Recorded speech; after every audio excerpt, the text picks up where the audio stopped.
Hello friends, super magic રસોઈમાં મિત્રો હું આપનું સ્વાગત કરું છું. આજે હું કાચી આપણે રૂટીન પૂરી જે બનાવીએ છીએ ને એ કાચી પૂરીને સ્ટોર કરવાની અને લાંબો સમય સુધી સ્ટોર કર્યા પછી તરીને ફૂલેલી રાખવાની રેસીપી તમારી સાથે શેર કરું છું. તે ઘણો ટાઈમ સુધી ફૂલેલી રહેશે, બેસશે નહીં મિત્રો. તો તમને ચોક્કસ આ વિડીયો ગમશે. ગમે તો લાઈક કરજો, શેર કરજો અને સબસ્ક્રાઇબ કરવાનું તો ભૂલતા જ નહીં. અને મિત્રો બાજુમાં રહેલું બેલ આઇકનને પણ પ્રેસ કરજો, જેથી કરીને ઓલનું બટન મળશે અને ઓલના બટનને પ્રેસ કરશો ને એટલે મારી લેટેસ્ટ વિડીયોની માહિતી તમને મળતી રહેશે.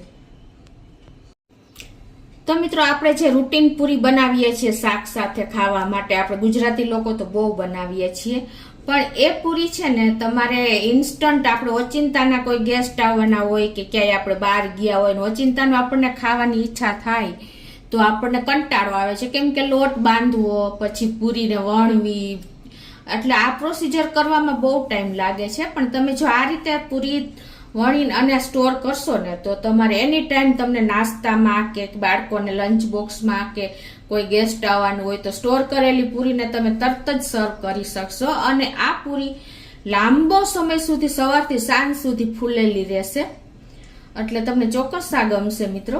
તો એના ઇન્ગ્રેડિયન્ટમાં મેં જો આ 2 ટીસ્પૂન જેવો રવો, 2 ચમચી જેવો રવો લીધો છે અને 2 કપ આપણે લોટ લેશું અને 1 કપ જેવું પાણી, 2 ટીસ્પૂન જેવું આપણે ઘી કે તેલ કાંઈ પણ લઈ શકો છો, મીઠું છે. બસ આટલા જ ઇન્ગ્રેડિયન્ટ છે. આપણે એકદમ સિમ્પલ પૂરી બનાવીએ છીએ. તો હવે બનાવવાનું ચાલુ કરીએ. તો પહેલા તો આપણે ગેસ ઓન કરી અને એક પેનમાં આપણે 1 કપ જેવું પાણી મૂકવાનું છે અને એમાં આપણે અડધી ટીસ્પૂન જેવું મીઠું નાખી દેશું. 2 ટીસ્પૂન જેવું આપણે ઘી કે તેલ કાંઈ પણ નાખી શકીએ છીએ.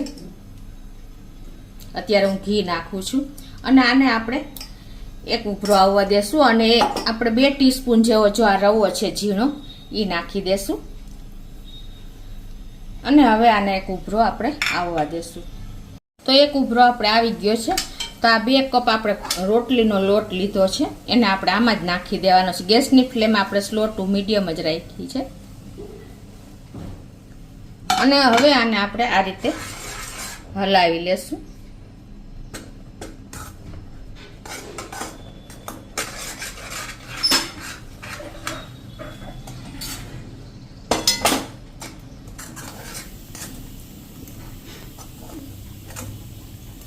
અને હવે ગેસની ફ્લેમ આપણે જો આ મિક્સ થઈ ગયું છે તો બંધ કરી દેશું અને આ જ કન્સિસ્ટન્સીમાં આપણે બંધ કરી અને ઢાંકીને 5 મિનિટ આને રહેવા દેશું. તો 5 મિનિટ થઈ ગઈ છે અને જુઓ આપણો લોટ પણ સ્ટીમમાં એકદમ સરસ તૈયાર થઈ ગયો છે.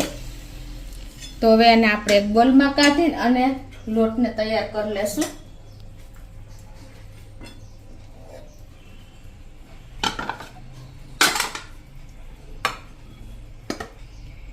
તો હવે એને આપણે આ રીતે હાથેથી મસળીને લોટ તૈયાર કરી લેશું. તો આ રીતે જો આપણે એકદમ સરસ, નહીં બહુ ટાઈટ કે નહીં બહુ લૂઝ એવો લોટ તૈયાર થઈ ગયો છે. જુઓ હવે આને આપણે એકદમ સરસ મસળી લેશું. તો આ રીતે જો આપણે લોટના આવે 2 લુવા આવી રીતે હાથેથી કરી લેશું અને હવે એના આપણે લુવા મોટા મોટા કરી લેશું.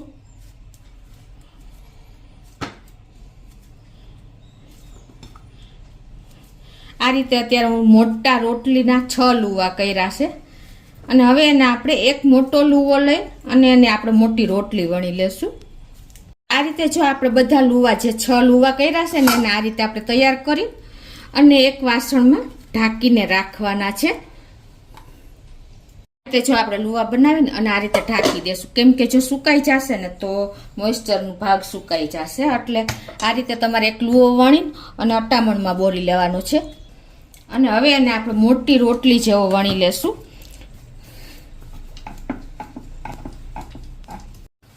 આ રીતે આપણે મોટી રોટલી વણી લેવાની છે.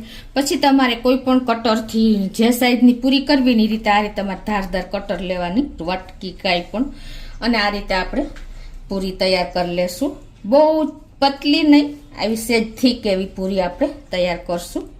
રીતે જો આપણે પૂરી એક સાઈઝની સરખી એક સરસ થશે ને આટલી આપણે પતલી ને જાડી ને એવી રાખવાની છે.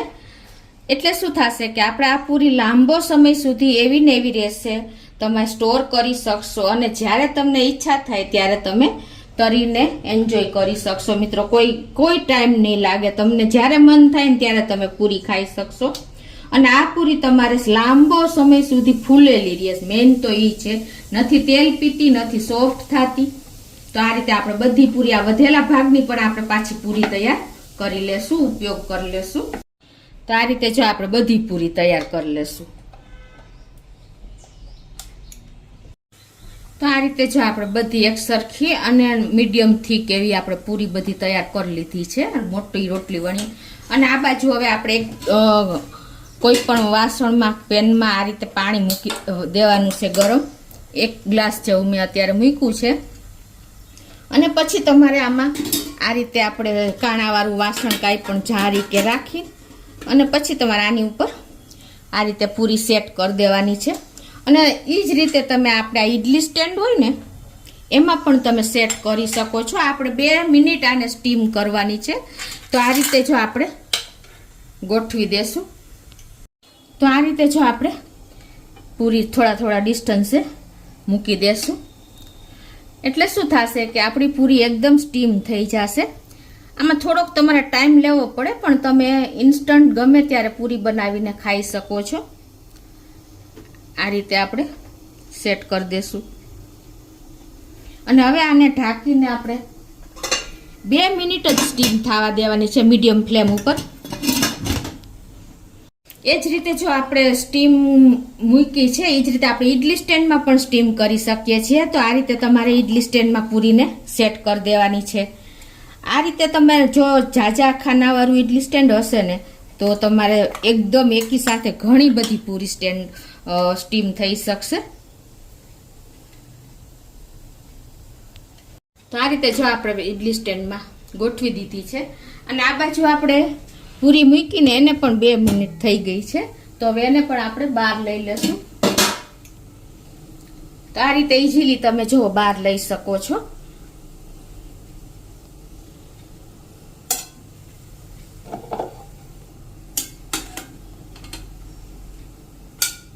આ એકદમ સ્ટીમ થઈ ગઈ હોય છે ને મિત્રો, એટલે લાંબો ટાઈમ સુધી તમે ફ્રોઝન કરી શકો છો.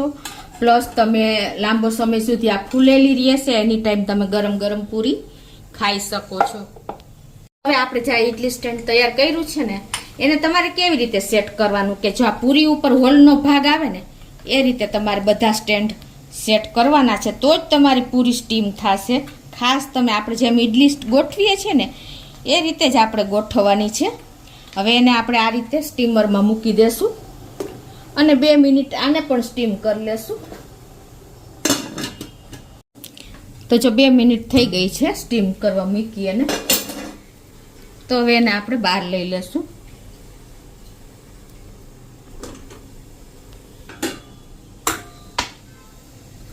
અને હવે એને આપણે પ્લેટમાં લઈ લેશું. આ રીતે જો ઇઝીલી નીકળી જશે.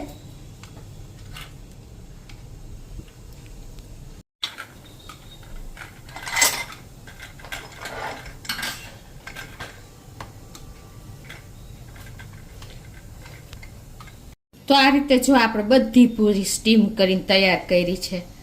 અને આને હવે આપણે ફ્રોઝન પણ કરી શકીએ છીએ. તો પહેલાં તો આપણે એને તરીને તમને બતાવી દઉં. તો આ રીતે આપણે એક પેનમાં ગેસ ઓન કરી અને તેલ ગરમ કરવા મૂકી દઈશું. તો જો આપણું તેલ પણ ગરમ થઈ ગયું છે. હવે આપણે આ જે સ્ટીમ કરેલી પૂરી છે ને એને તરી લેશું.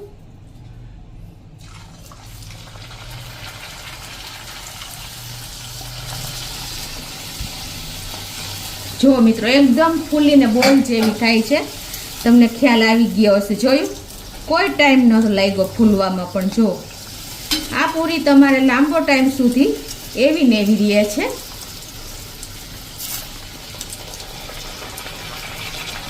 આ રીતે જો આપણી પૂરી એકદમ સરસ ફૂલીને બોલ બની ગઈ છે 1 સેકન્ડમાં જ. મિત્રો તમને ખ્યાલ આવી જતો હશે. એ જ રીતે હવે આપણે બીજી પૂરી પણ તળી લેશું. તો આ રીતે જો આપણે બધી પૂરી તળી લેશું. બધી પૂરી જો આપણે ફૂલીને બોલ જેવી થાય છે મિત્રો.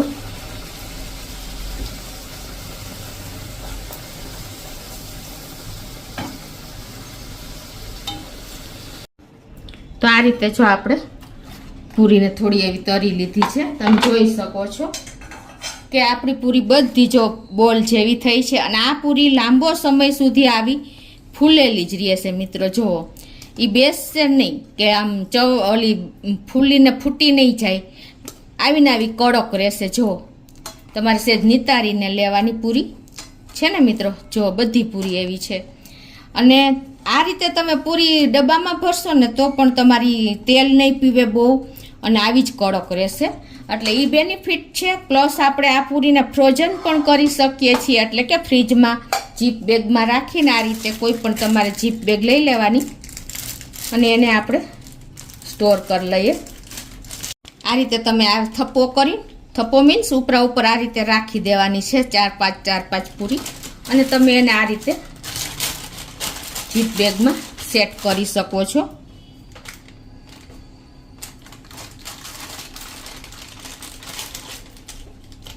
આ રીતે જુઓ, આપણે એક જીપ બેગ ભરી લીધી છે.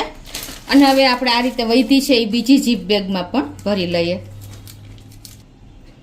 આ રીતે તમે 4-5 પૂરી ભેગી કરી અને આ રીતે જીપ બેગમાં સેટ કરી દેવાની.